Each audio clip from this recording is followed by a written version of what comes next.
이스라엘 백성들이 출애굽하여서 11일 정도면 갈 수 있는 길을 무려 40년이나 이렇게 돌고 돌았습니다. 그 결정적인 사건이 민수기 13장과 14장에 나오는 가네스 바데아에서의 정탐 사건입니다. 가나안을 정복하기 위해서 보냈던 12명의 정탐꾼 중에서 10명의 정탐꾼들은 부정적인 보고를 합니다. 그 부정적인 보고로 이스라엘 백성 전체가 공포에 사로잡혔고 공동체는 큰 혼란에 빠집니다. 그러니까 이 두려움의 파괴력은 정말 대단했습니다. 홍해 바다를 가르고 또 시내산에서 하나님의 말씀을 받았던 그런 기적을 체험하고 또 말씀을 받았던 이스라엘 공동체가 순식간에 얼어붙었고 하나님께서 이렇게 분명하게 약속하셨던 그 땅을 바라보지 못하게 그렇게 만들었습니다. 모세는 같은 사건이 기록된 이 민수기를 상기시키면서 오늘 신명기 말씀에서 이렇게 설교합니다. 우리 29절 30절 말씀을 제가 표준세 번역 말씀으로 한번 읽어보겠습니다. 그때 내가 당신들에게 이렇게 말하였습니다. 그들을 무서워하지도 말고 두려워하지도 마십시오. 당신들 앞에서 당신들을 인도하여 주시는 주 당신들의 하나님은 이집트에서 당신들이 보는 앞에서 당신들을 대신하여 모든 일을 하신 것과 같이 이제도 당신들을 대신하여 싸우실 것이요. 이스라엘 백성들은 자신들을 이렇게 출애굽시키시고 홍해를 건너게 하시고 배고픈 광야에서 먹이시고 또 목마른 자신들의 목을 축이게 하셨고 또 친히 불기둥과 구름기둥으로 인도하셨던 그 하나님을 자신들의 그 두 눈으로 직접 봤음에도 불구하고 신장이 거대한 아낙 자손을 본 정탐꾼들의 보고에 두려워 떨었습니다. 그들은 믿음이 빠져버린 말소리에 놀라 다시 애굽으로 돌아가자 이렇게 울부짖었습니다. 두려워한다라고 하는 것은 믿음이 지금 없다라는 것을 의미합니다. 요한일서 4장 18절에 이렇게 증거하고 있습니다. 사랑 안에 두려움이 없고 온전한 사랑이 두려움을 내쫓나니 두려움에는 형벌이 있습니다. 두려워하는 자는 사랑 안에서 온전히 이루지 못하였느니라.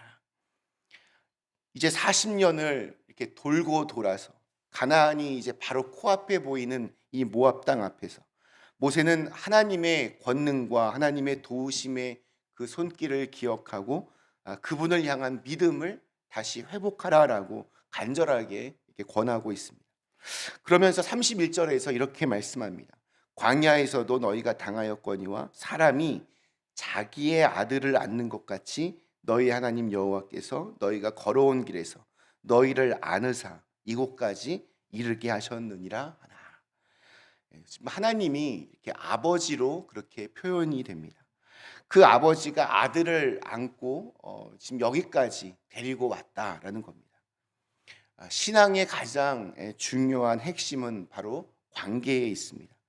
하나님과 내가 어떠한 관계를 지금 맺고 있는가, 이것이 신앙의 가장 핵심 중의 핵심입니다. 교회를 이렇게 오래 다닌다고 세월이 그냥 많이 지났다고 그것은 신앙이 깊어지는 것이 아닙니다.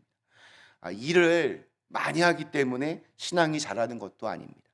신앙이 자라는 것의 가장 그 핵심은 하나님과 나와의 관계가 얼마나 이렇게 가까워지는가, 또 그 관계가 얼마나 깊어지는가에 달려 있습니다. 하나님이 내 아버지와 같은 분이다, 내 아버지이시다, 이 고백은 어떤 지식적인 이해가 아니고 교리적인 이해가 아닙니다. 그냥 남들이 그렇게 표현하니까 그렇게 그런가 보다 이러는 게 아닙니다. 진짜로 내 생활 속에서 하나님이 아버지와 같은 나를 안고 나를 품으시고 여기까지 인도하시는 그 하나님을 경험하고 신뢰하는 사람이 드릴 수 있는 가장 실존적인 고백입니다. 오늘날 우리의 삶을 보면 정말 이 광야와 같습니다. 기가 막힌 계획으로 우리의 인생을 준비하고 대비하지만 갑자기 그 인생의 길이 없어져 버릴 때가 있습니다. 혹독한 시련이 정말 예상치 못한 곳에서 불어닥치면 한순간에 모든 것이 다 무방비가 됩니다. 내 지식도, 내 경험도, 내 나이도 아무 소용이 없는 그런 순간이 찾아옵니다. 특별히 팬데믹 이후에 우리 시대는 정말 그 어떠한 것도 전망할 수 없는 광야와 같은 인생을 걸어가고 있습니다. 지금 모세가 왜 이런 이야기들을 하고 있을까? 광야를 지나왔던 이 백성들의 이야기를 통해서 이제 가나안 정복을 향해 나아가는 이제 새로운 그 세대들에게 다른 게 아니라 너희의 아버지가 누구냐라고 이렇게 물어보는 것 같습니다. 가나안을 정복할 세대에게 젖과 꿀이 흐르는 가나안 땅보다 더 중요한 것은 하나님이 누구이신가를 더 분명하게 확인하라는 그러한 이야기입니다. 미래가 아무리 험악해도 하나님이 아버지가 되신다면 걱정할 것이 없고, 또 가나안 땅을 아무리 정복한다 할지라도 하나님이 그들의 아버지 되심을 신뢰하지 못한다면 그 가나안 땅은 축복의 땅이 될 수 없다는 것입니다. 가나안 입성을 앞두고 이스라엘 백성들이 정말 준비해야 할 것은, 분명하게 해야 할 것은 다른 것이 아니라 딱 한 가지입니다. 너희가 너희 실력으로 광야를 지나온 것이 아닌 것처럼 가나안 정복도 너희의 실력과 방식으로 되는 것이 아니라 하나님께서 먼저 하실 일이기 때문에 그분이 누구인가를 알고 그분이 과거에 우리에게 어떤 일을 행하셨는가를 확인해 보고 그분과 나와의 관계를 정말 분명하게 하라는 그러한 의미입니다. 우리가 신앙생활 하면서 가장 힘들어질 때, 시험에 들 때가 언제일까요? 언제이겠습니까? 다른 사람하고 싸울 때일까요? 제대로 헌금하기도 힘들 만큼 경제적으로 어려워졌을 때일까요? 몸이 아파서 교회에 오랫동안 나오지 못할 때일까요? 물론 다 참 힘들겠지만 하나님과 나와의 관계에서 어떤 그런 친밀함이 사라지고 하나님이 내게서 멀리 떨어져 계신다고 느껴질 때가 아니겠습니까? 그러니까 하나님과 나와의 관계만 굳건하면 어떠한 상황에서도 나를 안고 계시는 하나님의 손길을 우리가 누리고 있다면 다른 것들은 내 신앙을 흔들지 못합니다. 위협하지 못합니다. 우리 32절 말씀, 이 일에 너희가 너희 하나님 여호와를 믿지 아니하였도다. 그런데 이스라엘 백성들은 그걸 믿지 못했습니다. 불신앙의 문제입니다. 조금만 어려우면 하나님이 나를 버리셨다고, 하나님 안 계신다고 불신앙의 모습을 보였습니다. 우리의 삶에 두려움을 주는 일은 정말 하루에도 수도 없이 일어납니다.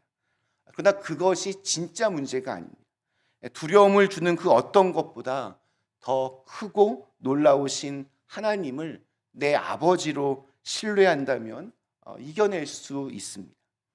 우리의 삶은 우리에 의해서 결정되지 않고 하나님께서 우리의 아버지 되심에 의해서 결정이 됩니다. 오늘 마지막 33절 말씀이 이렇게 끝납니다. 그는 너희보다 먼저 그 길을 가시며 장막 칠 곳을 찾으시고 밤에는 불로 낮에는 구름으로 너희가 갈 길을 지시하신 자이시니라. 다윗은 이런 비슷한 고백을 시편 23편 6절에서 하나님의 신실하심을 이렇게 고백합니다. 내 평생의 선하심과 인자하심이 반드시 나를 따르리니 내가 여호와의 집에 영원히 살리로다. 한순간이 아니라, 찰나가 아니라 지금부터 영원까지 하나님께서 내 모든 것을 책임지시고 나는 그 하나님과 함께 영원을 살아간다 고백했습니다. 우리가 믿는 하나님은 영원한 하나님이시고 영원히 인자를 베푸시는 분입니다. 그분의 품에 안겨 있는 것이 바로 믿음입니다. 내 수단과 방법과 재주를 피우며 내 고집대로 살아가는 것이 아니라 끊임없이 그분의 말씀에 따라, 그분의 지시하시는 그 손길을 따라 그분의 품에 안겨서 믿음으로 살아가면 그분은 정말 우리의 아버지가 되셔서 우리를 책임져 주실 것입니다. 끝까지 우리를 이끌어 주실 것이고 우리보다 먼저 앞서서 길을 만드시고 또한 불기둥과 구름기둥으로 우리를 그렇게 약속의 땅으로 인도해 주실 줄로 믿습니다. 우리 잠시 함께 기도하시겠습니다. 하나님 아버지, 눈으로 보고 또 귀로 듣고 입으로 먹어 보아도 그 잠시의 두려움 앞에서 모든 것이 다 얼어붙었던, 자신들이 이렇게 체험했던 그 생명의 그 기적의 체험들을 모두 다 던져버리고 다시 애굽으로 돌아가자라고 울부짖었던 그 이스라엘 백성들의 두려움과 어리석음이 사실 오늘 우리들에게도 다 있는 것 같습니다. 모세가 이스라엘 백성들에게 하나님의 언약의 말씀을 다시 이렇게 상기시켰듯이 우리 또한 주님의 이 말씀을 다시 들었사오니 오늘의 우리의 삶이 하나님을 조금 무슨 일만 있으면 아무렇지 않게 하나님을 부인하는, 하나님을 외면하는 불신앙이 아니라 하나님의 품에 안겨 있는 그런 믿음의 시간들이 되게 하여 주시옵소서. 예수님의 이름으로 간절히 기도드리옵나이다. 아멘.